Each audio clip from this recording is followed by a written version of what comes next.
A reading from the book of Genesis.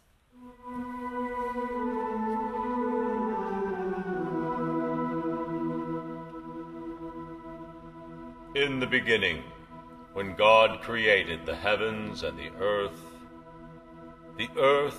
was a formless wasteland, and darkness covered the abyss, while a mighty wind swept over the waters.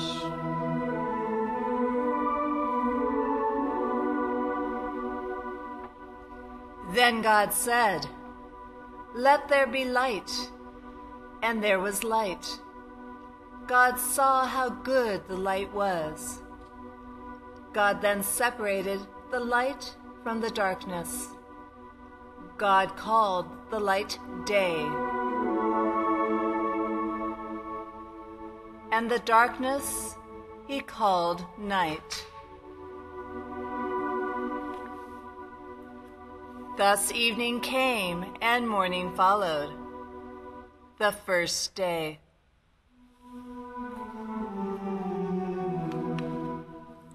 Then God said, "Let there be a dome in the middle of the waters, to separate one body of water from the other." And so it happened. God made the dome, and it separated the water above the dome from the water below it. God called the dome the sky.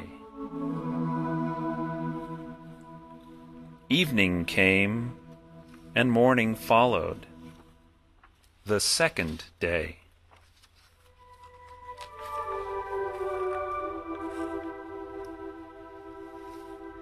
Then God said, "Let the water under the sky be gathered into a single basin, so that the dry land may appear." And so it happened. The water under the sky was gathered into its basin, and the dry land appeared.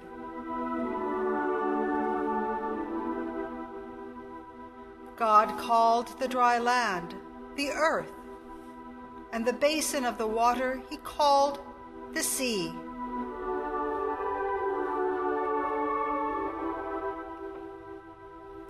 God saw how good it was.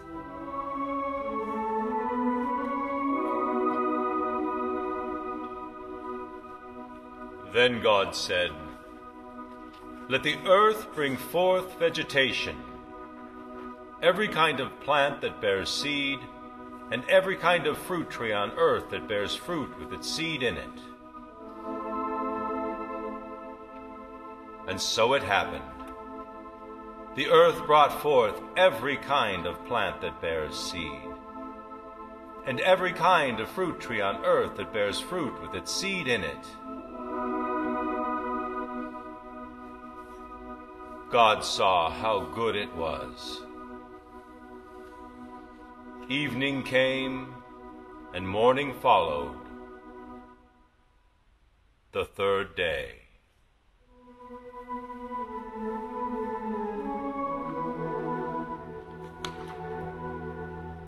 Then God said, "Let there be lights in the dome of the sky to separate day from night.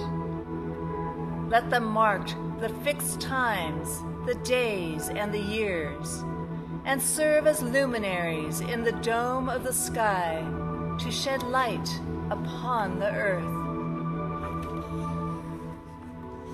And so it happened.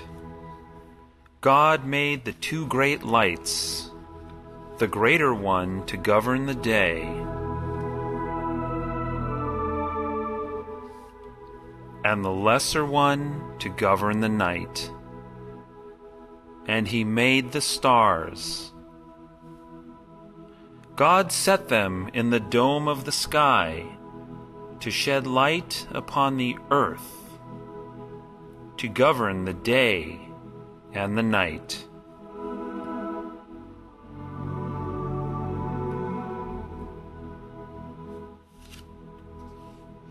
And to separate the light from the darkness.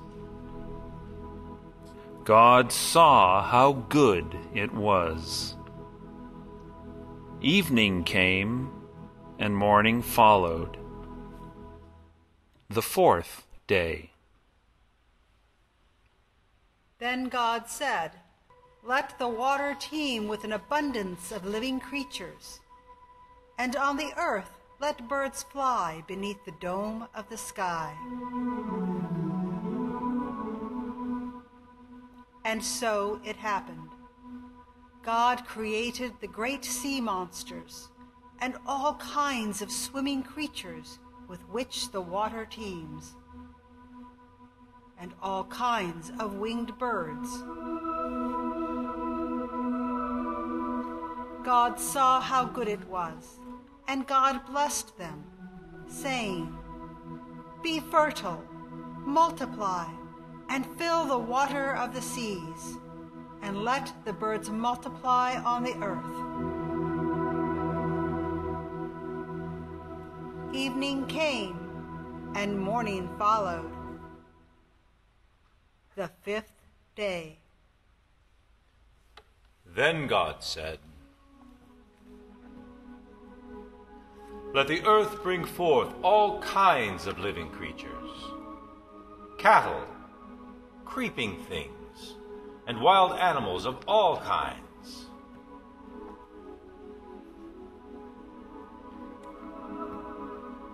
And so it happened.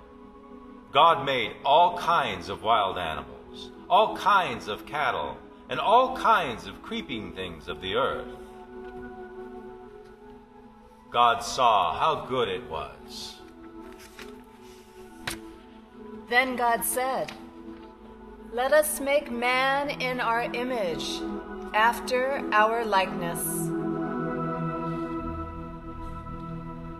Let them have dominion over the fish of the sea, the birds of the air, and the cattle, and over all the wild animals, and all the creatures that crawl on the ground."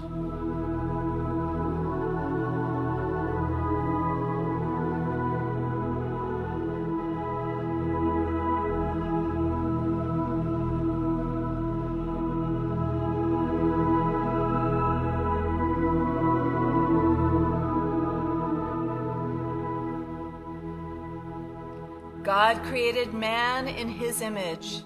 In the image of God, he created him. Male and female, he created them. God blessed them, saying, "Be fertile and multiply, fill the earth and subdue it. Have dominion over the fish of the sea, the birds of the air, and all the living things that move on the earth."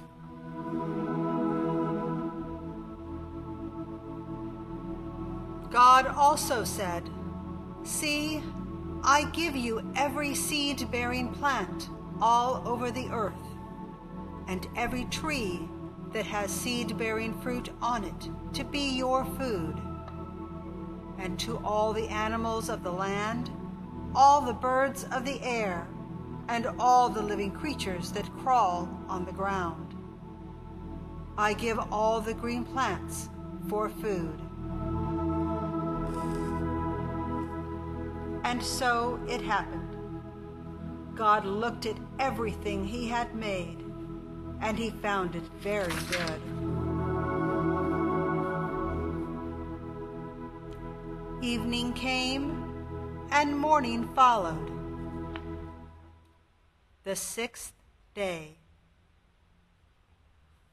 Thus the heavens and the earth and all their array were completed.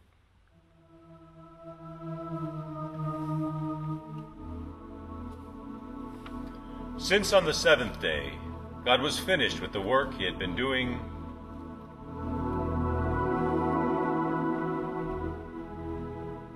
he rested on the seventh day from all the work he had undertaken.